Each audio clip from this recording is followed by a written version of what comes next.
Okay, we're going to move now to our final talk to a laboratory that's 1 million miles away. The title of the talk is The Universe According to Planck.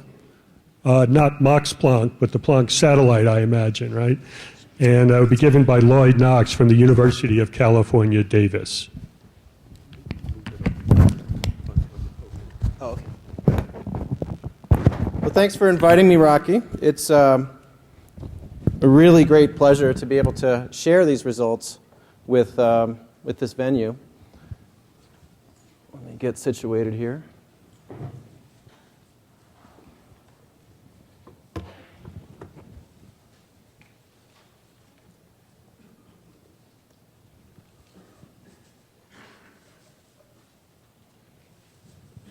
And is this the laser? Or, yeah.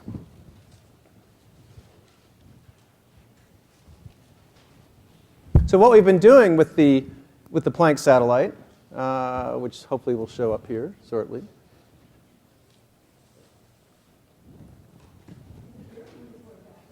Yeah, that's right. What we've been doing is observing the universe at a time when it was much simpler than it is now. So the universe, you may have noticed, is quite complicated today. It used to be highly homogeneous and isotropic with density fluctuations on the order of okay, we'll do this without the presenter tools.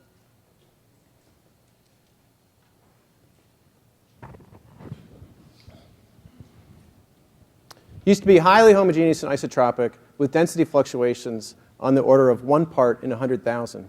In such a situation, we can use linear perturbation theory, and it's actually a terribly excellent approximation. We can, given a model, calculate the statistical properties of such a universe to very high accuracy. And if we can measure that universe as well, then there's a lot we can learn from that. So to tell you about how we observe this earlier phase in the universe, we have this animation that we produced with the help of NASA animators. So when the universe was just a few 100,000 years old, it was filled with a gas of hydrogen and helium, mostly hydrogen, that was a plasma. So the electrons here are in green, protons in red, and we have particles of light bouncing around in here. And that continued until the universe was about 370,000 years old, when it was cool enough then for the electrons to combine with the nuclei and stay combined. And at that point, we had a neutral gas, and the electrons were now free to travel through the dark ages, before the formation of the first stars, past the formation of the first stars, redshifting as it goes as the universe expands, past the formation of the first galaxies, redshifting further, occasionally passing by a massive cluster of galaxies and getting bent slightly by the gravity from that cluster. A small fraction of photons actually happen to travel right through a cluster of galaxies, where they encounter free electrons again, scattering off of those free electrons, gaining energy. Redshifting further with the expansion, another dramatically large gravitational lensing event. And then entering the Milky Way galaxy, soon to be gobbled up by the Planck satellite. Releasing its information, and with the information from that and countless other photons, we were able to make this map of the microwave background. So this is an image of the universe at the time of that transition from this ionized plasma that's opaque to this transparent neutral gas. And so we get that beautiful map. Now, with this kind of publicity behind us, with our release on March 21st, on March 22nd, it led to this, which was pretty remarkable to see, and led millions of Americans to wonder, why are the corners of the universe black? So I want to tell you about the Planck satellite, one new application of high-resolution all-sky CMB maps that I think is particularly exciting. And then move to one of the take-home points, which is that the standard model of cosmology has passed a precision test. I'll say something briefly about consistency with other ways of measuring the cosmos, and then talk about how Planck is probing a great diversity of epochs in the universe. So what is Planck? Planck is a third-generation microwave background satellite, following COBE, which announced its detection of anisotropy 21 years ago at the APS meeting, and WMAP, and then Planck here with higher resolution, higher sensitivity, and a broader frequency coverage. So all these satellites observe the full sky. At better resolution, even than Planck, we have some ground-based instruments, South Pole Telescope and the Atacama Cosmology Telescope, which go to higher resolution, although have less frequency coverage and less sky coverage. Here's Planck in February 2009. You can see here the 1.5 meter diameter primary. You can't really see very well the secondary down here. And then the focal plane here, you can just about make out some feed horns. Let's zoom in on that focal plane. Planck has two different instruments in it, and here are the feed horns for both of them. On the outer part, the larger horns are feed horns for the low frequency instrument, measuring at 30, 44, and 70 gigahertz. And inside is the high frequency instrument, measuring at frequencies from 100 all the way on up to 857 gigahertz, some of which are polarization sensitive. What we released a few weeks ago is all temperature data, and polarization will come next year. In May of 2009, we had a wonderful launch. I was sure it was going to blow up on launch, but it didn't. Planck was launched together with Herschel, which really made me nervous. I thought it was a horrible way to save money, but it worked out beautifully. Here's video taken a few hours after launch from the Canary Islands with the 1 meter telescope. And these three things you see going by are Planck, Herschel, and the launch vehicle. Planck and Herschel both went out to the second Lagrange point, which, as Rocky has said, is 1 million miles away. 1 million miles away in the anti-sun direction. And what's special about the second Lagrange point is that a test particle there will co-rotate with the Earth around the sun.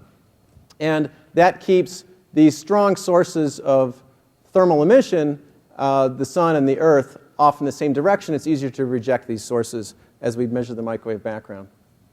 So as Planck is going around the sun, it's scanning in nearly a great circle.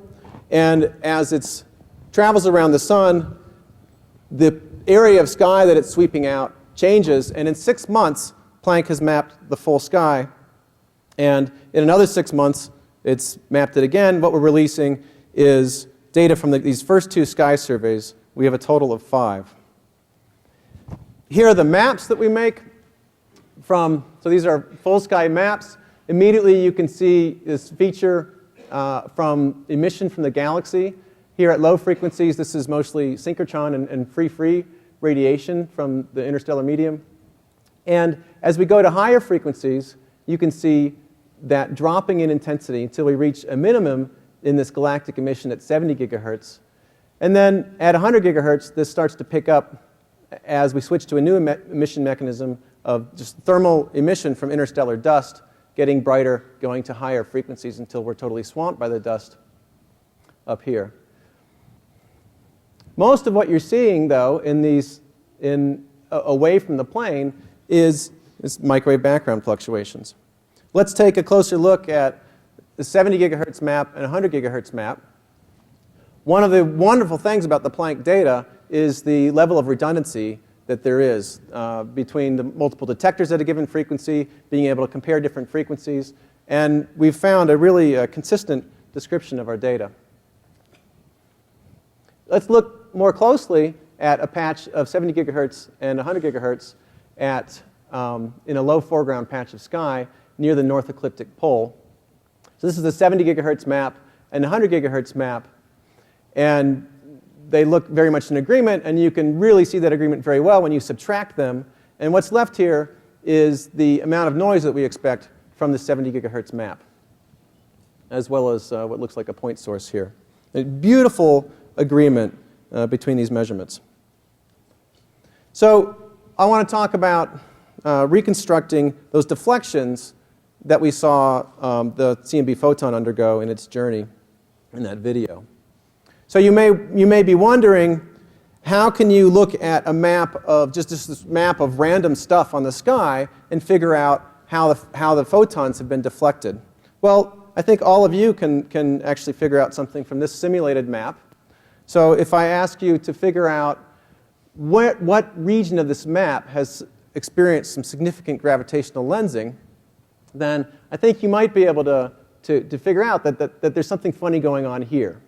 And indeed, this simulation was made by placing a large mass in this direction, causing a unphysically large amount of lensing here.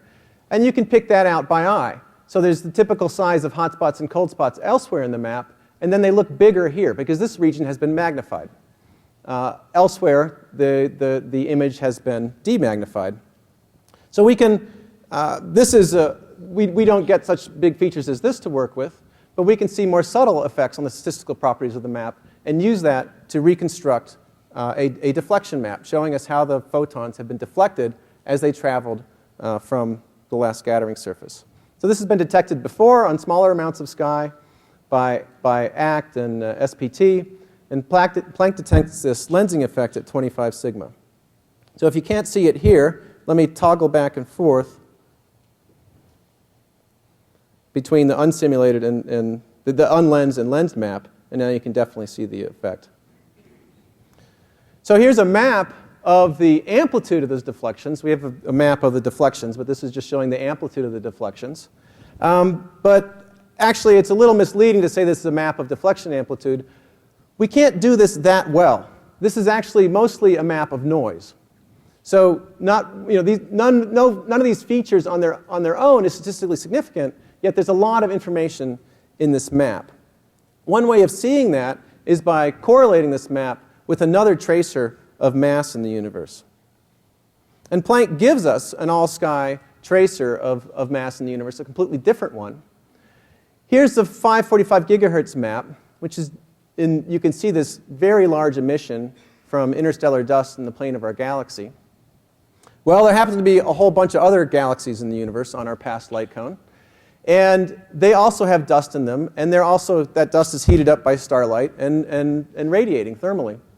So if we go away from the galactic plane and zoom in on a patch of sky and, as it turns out, change the color scale, then we see this, and this is a hot spot, and in this direction, there's more of these, there's more galaxies in this direction, and so more mass. And in this relatively cold spot, there's less galaxies in this direction. So what we can do is look at a hot spot and look at the deflection map that we have around that. Then go to another hot spot, look at the deflection map around that, and we can average these together around hot spots. And if we do that, so here's stacking on hot spots, and here's the pattern that emerges, averaging the deflection map around all these hot spots. We can see the expected result of the deflection of the light caused by the mass that's associated with this infrared emission. Likewise, if we stack on cold spots, then this corresponds to voids, and we have the expected opposite effect. And as a test, if we stack on random locations, we get nothing.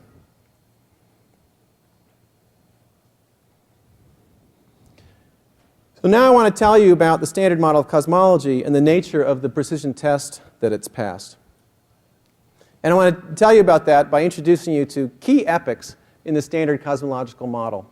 So this is a time-like variable down here. It's not time itself. It's the scale factor that we use to parameterize the expansion of the universe. So we normalize it so that today the scale factor is 1. And here the scale factor is 10 to the minus 3. That means that since this time, the universe has expanded by a factor of 1,000. To give you some reference, the transition between ionized and neutral that you saw in that animation occurred about here. And the quark-gluon plasma mentioned earlier existed back in this era. This radiation-dominated era goes back, we expect goes back quite a ways. We don't know how far it goes back. In the standard model, at some point, it switches over to this inflation-dominated epoch. Inflation, it presumably happened for many many orders of magnitude of increase of the scale factor. And an important part for the standard model of cosmology is that the density fluctuations were created this far back into the inflation area, the ones that led to observed CMB anisotropy. Actually, in just in a little bit later time, the ones that led to all structure in the universe were created, including ourselves. And you've all heard that, I think, the expression, "we are star stuff," so that somehow got out into the popular culture. And my colleague Davis Marcus Ludi has suggested that we really should also get this out. We are amplified quantum fluctuations. So we parameterize in the standard model the amplitude of the fluctuations created at this epoch by an amplitude parameter, and also by a second parameter that controls how the amplitude of those fluctuations changes with time. Moving into the radiation-dominated epoch, there are two ingredients that are really important for the standard model, although they're not free parameters. The density of photons, which we know really well from measurements of the temperature of the microwave background, and the density of neutrinos. So we know there's 3 neutrino species, and the standard assumptions in the cosmological model lead to them being thermally produced, just like we thermally produce photons at high enough temperatures and densities back here. Neutrinos are in chemical equilibrium and are thermally produced. We do need to use the baryon density as a free parameter, and the density of cold dark matter, pressureless cold dark matter, as a parameter, and the value of the cosmological constant, or the energy density associated with the cosmological constant. Finally, there's one other parameter we need. In principle, we could calculate when the first stars manage to reionize the universe. In practice, that's a very complex nonlinear phenomenon, and so we parameterize it with a parameter describing when the stars manage to actually reionize the intergalactic medium, presenting the photons with new electrons to scatter off of. So to summarize this model, here are the parameters: 2 governing the spectrum of primordial fluctuations, 3 with the matter content, and this one parameter having to do with reionization. And usually we use different language for this throughout. So this omega b h squared, this is just a way of talking about the baryon density in very particular units that make them somewhat near unity. So now let me talk about the precision test. So here's a part of the sky as observed by Planck at 143 gigahertz. And we can decompose that, as done here, into modes with wavelengths longer than 2 degrees, modes with wavelengths shorter than 15 arc minutes, and modes with wavelengths in between. So that's what I've done here. And you can notice that there's more fluctuation power in this map than in this one and this one. And that's due to, that can be summarized and in more detail with this plot of the power spectrum. So this is a model power spectrum, and the reason you're seeing more fluctuation power in these modes is because in the model there's more fluctuation power on these scales. So this is the power spectrum. This is telling us about the amplitude of fluctuations in large scale modes out here, and then as we go towards here, it's telling us about the amplitude in smaller scale modes.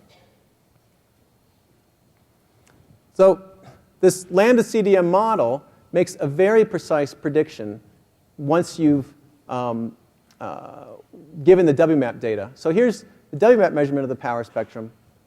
And the theoretical curve here is not just a single curve. This is not just the best fit lambda CDM model. This is the 68% confidence prediction of the power spectrum given the WMAP data. So this is a very tight prediction, and which Planck can test.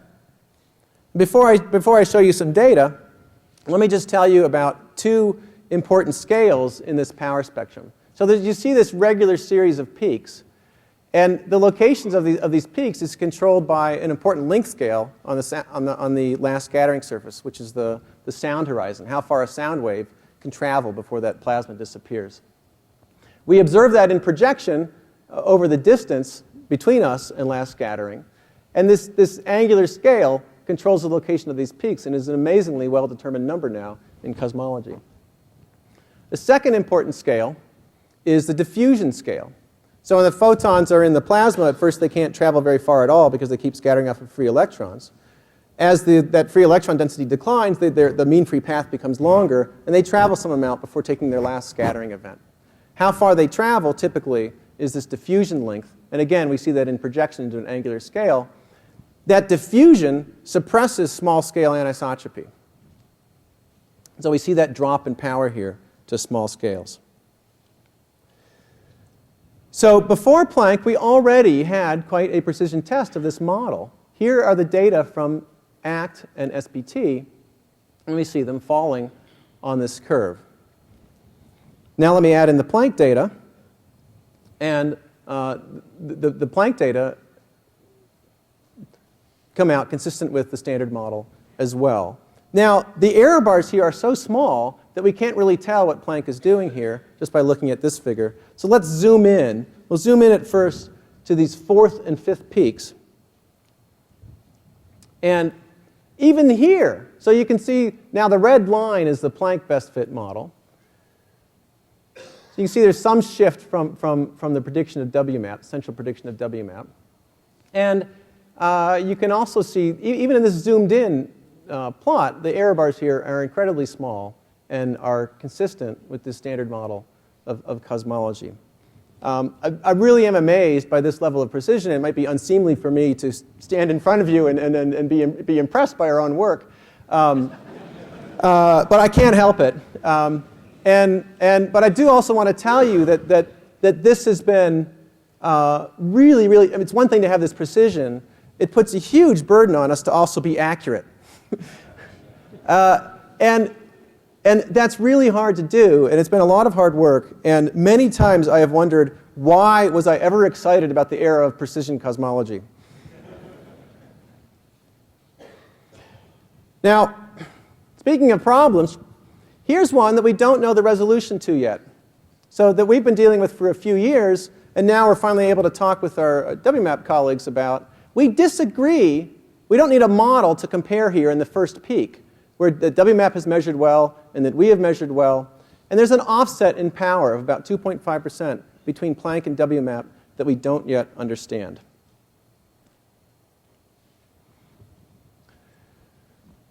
Looking at just the Planck data here and the best fit lambda CDM model is what I'm showing here. And in this lower panel, we look at residuals. So we subtract off that best fit model, and you can see that the lambda CDM model provides a very good fit to the data.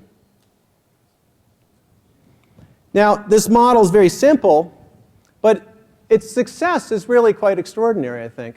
But there's a lot of details we need to get right in order to match the data. We need those neutrinos. We need those neutrinos that are produced in the Big Bang. So in some sense, we have detected the background of neutrinos created in the Big Bang. Not only do we need the neutrinos, but in the standard model, after the neutrinos have decoupled, electrons and positrons annihilate. They heat up the photons, but don't deliver any of their entropy to the neutrinos, or very little. And we need that effect to understand our data. We need helium. And we need non-equilibrium recombination. And I've mentioned gravitational lensing. We need that to understand our data. Some details that aren't required for a good fit, but still make a difference in our parameter estimates. For example, we know that the sum of neutrino masses is at least 0.06 eV from atmospheric neutrino oscillations. If we use that instead of 0 eV, that shifts h0, the expansion rate, down by 0.6 kilometers per second per megaparsec, which is half a standard deviation. Let me talk briefly about consistency with other cosmological probes. So all aspects of cosmology are really touched by these results. And I can't talk about, really, I don't have time to talk about any of them. But there's a number that are consistent, and there are some that don't appear to be consistent, at least in the context of the lambda CDM model. I will say something about two of these, the determination, a more direct determination of the expansion rate today, and a determination of distances that I'll describe now. So this sound horizon scale is very important in the microwave background, and we use that feature to determine the angular size of the sound horizon when the scale factor was about 10 to the minus 3 with extraordinary accuracy. This is less than 0.1% error here in this measurement. Interestingly, that sound horizon also shows up in the distribution of galaxies. So you can observe galaxies, and you can identify that scale, again in projection, so you see it as an angle, but now at a different distance from us. Or, this is from a different time when the scale factor was 0.64. And since now you're observing the same ruler, but now it's closer to you, you see it at a larger angle, 4.2 degrees. Again, a very precise measurement. So here I'm showing two measurements. So this angle measured by the Boss collaboration, and the expansion rate as determined by Rees et al. Using Cepheids and supernovae, and a few other ways to calibrate the supernovae. And you can, and also in the context of lambda CDM, the predictions of Planck for these two parameters. And you can see that we're consistent with the baryon acoustic oscillation measurement, the angular scale of the sound horizon, and to some degree inconsistent at about 2.5 sigma level with this more direct determination of the expansion rate. Got to set you up for that. So this isn't, we can take our parameters of this model and then calculate anything else, any other cosmological parameters, such as the age of the universe. And leading with that in the press release, not only did we get into the New York Times, we got into the Onion.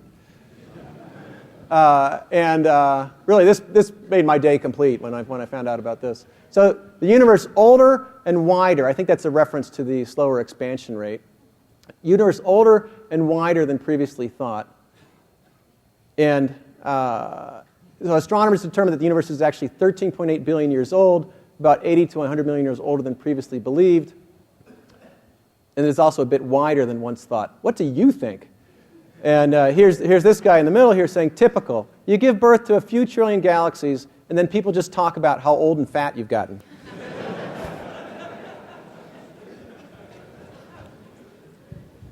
So in my remaining few minutes, I'm going to talk about how we're probing these different epochs. So I would love to tell you more about exactly how we're probing non-Gaussianity. Let me just say that the simplest models of inflation lead to highly Gaussian fluctuations. And we've been able to look for departures from that Gaussianity. And one of them is through this parameter called FNL, or FNL local in particular. Don't worry about what it is. It's a measure of non-Gaussianity.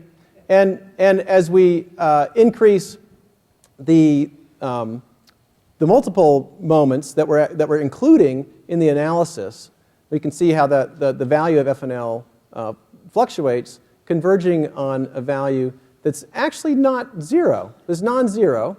But we actually do expect some signal because we're not observing, the fluctuations have evolved some, and nonlinear effects, well, at least second-order effects, are important. And so even with completely Gaussian initial conditions, we'll have some non-Gaussianity. After we subtract this calculable late-time effect, we get a value consistent with 0. So that's exactly what we expect from slow-roll inflation, the simplest models of inflation. Other models have been constructed that give significant non-Gaussianity. We don't quite manage to rule them out, but they're tightly constrained. This is having a big impact on how people think about the early universe. Here's an alternative cyclic model, also called ekpyrotic model, and which gave predictions or a wide range of values of this FNL parameter, leading from minus 50 to 200, were clearly influencing how people think about cyclic models. Now I want to talk about scale dependence during inflation. So remember I said we have these two parameters, one parameterizing the amplitude of the fluctuations and another telling us about the time dependence. That time dependence during inflation translates into spatial dependence later on. If you have time dependence in the amplitude of the perturbations coming out, the ones that are produced here get stretched get stretched to longer wavelengths, they undergo more expansion than the ones that get created later, so that translates into a scale dependence. Now, why do we expect, we actually expect time dependence, and we expect that because although inflation is a nearly time translation invariant state, we know that inflation ended. So we expect, so we know that there is some time dependence to inflation, and now we're detecting that time dependence at quite high precision. So here we've multiplied that power spectrum by an extra 2 factors of L, so it looks unfamiliar to you. But that's to emphasize this higher L region.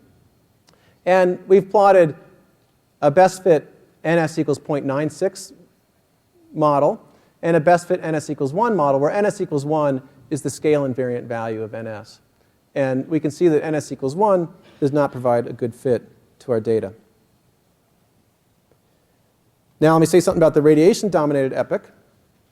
So as we go back further into the radiation-dominated era, weaker and weaker things are in equilibrium and able to be produced. So it's worth looking to see if we can see any evidence of, other than the neutrinos, anything else produced here.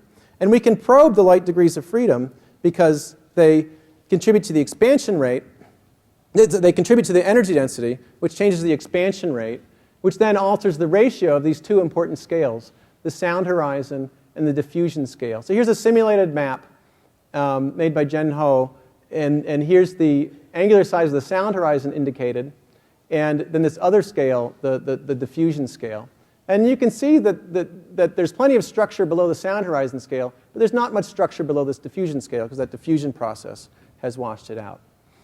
But the ratio of these scales depends on the effective number of neutrino species, which is a way of parameterizing this energy density in dark and relativistic stuff. And if we flip back and forth between one species of neutrino and 10, then you can see that as we go from 1 to 10, we're erasing small-scale structure. So we can use that signature to place constraints on the number of light degrees of freedom, this NF number. And in the standard model, that's 3.046, basically 3. And from the CMB data alone, this black curve, we get a result that's completely consistent with 3 species. If we combine with this more direct measurement of the Hubble constant from Rees et al., then this can shift over and is one possible way to reconcile a difference with this measurement of the expansion rate. So if we let NF vary, then we shift the predictions over in this direction. So is this the solution? I don't know. Is it systematic errors or new physics? We'll learn more from our polarization data. The last thing is information we're getting from the matter-dominated epoch due to our sensitivity to gravitational lensing. So we have 2 sources of lensing information. And so there's the one I talked about earlier.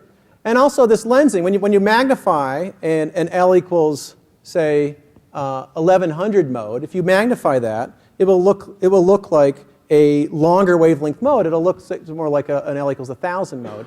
And vice versa with demagnification. And that ends up smoothing out these peaks and troughs. So even in just the temperature power spectrum, we have sensitivity to the amount of lensing that is occurring. And for the first time, lensing information is the dominant source of information about the sum of neutrino masses. So we know that there's this background of neutrinos. If they have mass, they affect the expansion rate and growth at late times. And then they actually suppress the amount of lensing power. If we look at our constraints on neutrino mass with the lensing information removed, we get this result.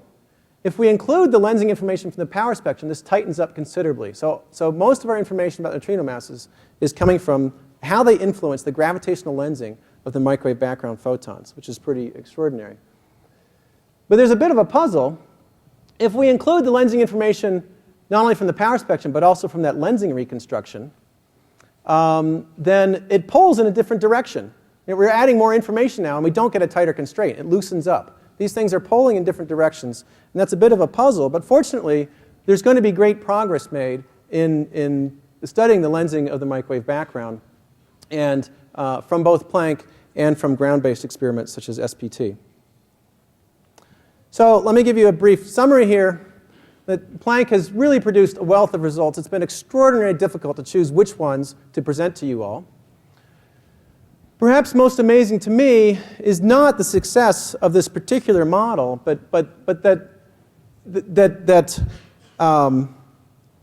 we can actually think about, using laboratory experiments here on Earth, think about what should be happening at the edge of the observable universe, make predictions, go make measurements, and actually see they agree. It's just absolutely astounding fact about the universe. I think what we've done has been very fruitful, and I think a large part of that is because we've been measuring observables whose properties, given a model, can be very accurately calculated. And this has proven to be very, very rewarding.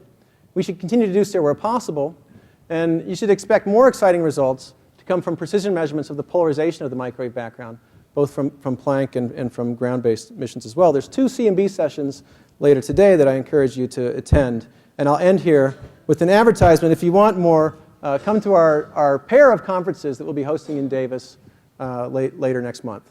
Thanks for your attention.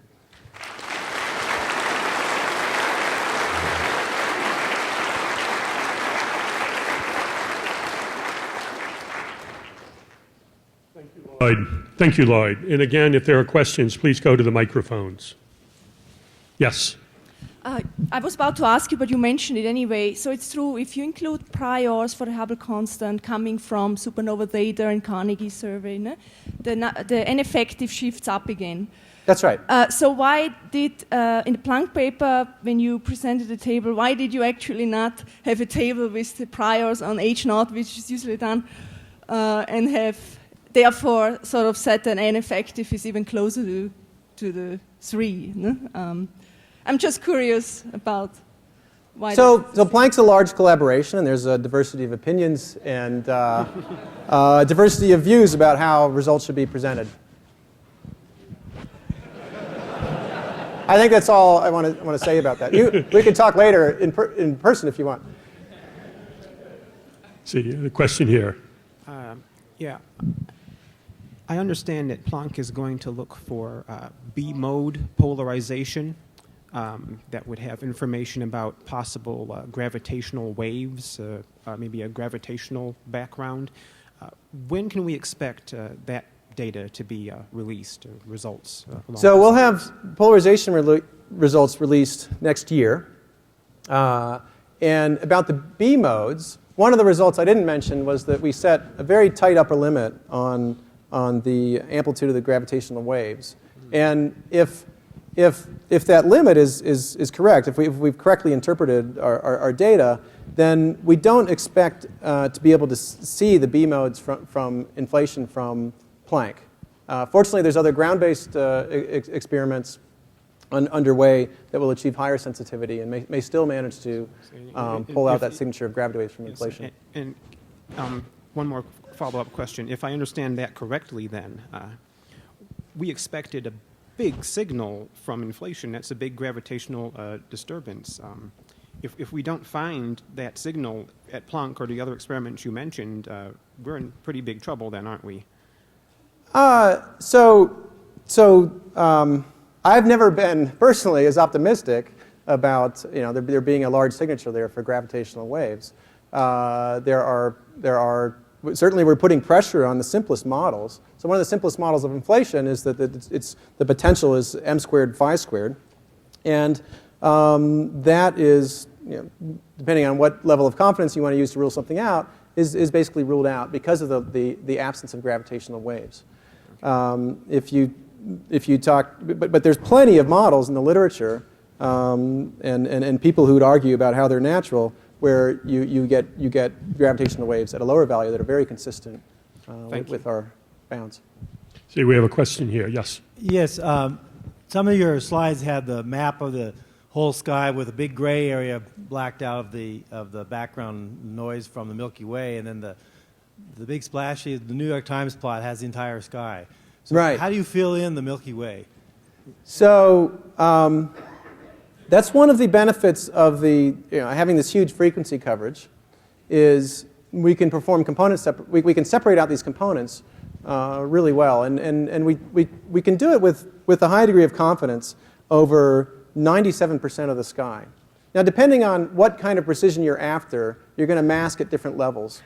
But on large scales, we get sensible results looking at a full 97% of the sky. The results we use in our analyses of cosmological parameters back away from that to use 87%. So what we have left to do then is from the 97% fill in 3%, and that's basically done with a Wiener filter to fill in that small amount of missing data. That sounds complicated. Couldn't Photoshop do it? Okay, let's thank all three of our speakers for a great session this morning. And again, we are grateful to the Kavli Foundation for making this possible.